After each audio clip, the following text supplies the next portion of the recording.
Hi people, this is a video of something I have to get off my chest. I've been doing a lot of reading this week about the link between mental health and mental illness and physical health and physical illness. And I came across um, a news article about the prevalence of depression in HIV patients. Sorry about that. Sorry about that. As you see, I have asthma. Um, but there is a thing about the journal is the South African Association of Psychiatrists noted that between 20 and 60% of people with HIV have some form of depression.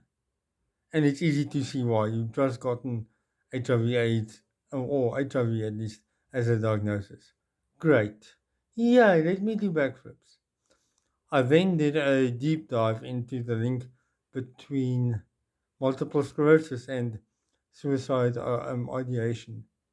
And you would think that telling somebody that your nervous system is giving in on itself, no one would question, why is he depressed? It's like, no, it's quite easy to see why someone would be depressed.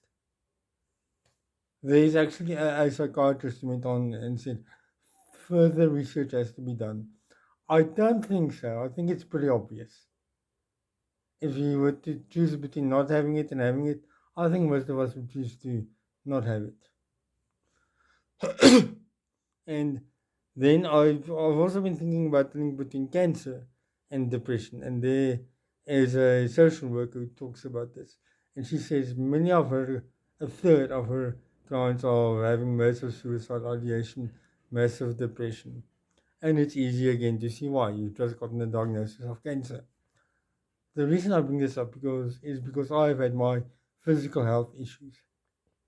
I'm on cortisone. We are gonna change it because I'm seeing a new doctor. My old one died and so on. But before all of my physical health problems, I was a happy, healthy young boy, young lad, whippersnapper, getting a degree, getting a job, and then I became physically ill.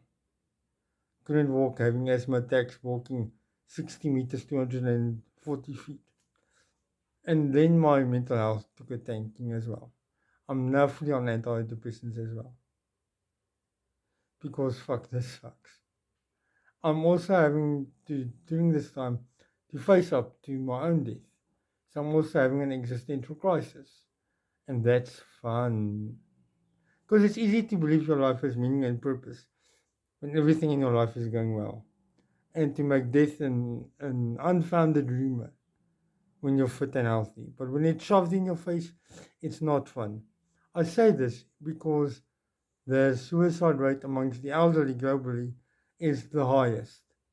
But we're always hearing about the U curve of happiness, of how people are happiest at the beginning and the end of their lives. I get the beginning, but I've never believed the end of our lives. It could just be that they are only there is a publication bias or a self-selection bias. Only the happiest people in the elderly are turning to these studies and saying, I'm happy at the age of 100. I say this because it makes sense that they would be depressed. And looking more and more into this, as a layman, I can see why. Like your body's falling apart, you're getting older, your youth is gone, you're just being nostalgic. So the nostalgia is very high, your health is deteriorating, as I've said.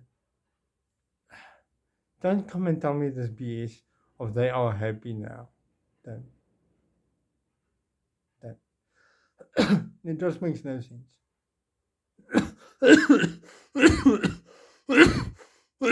As you can tell, I'm still reeling from my physical ailments.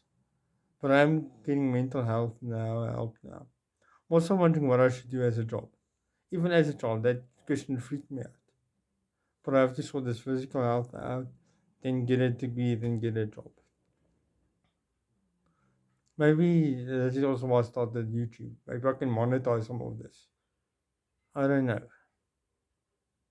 But these are questions that need to be answered. Oh, these are just thoughts I've been having. Thank you.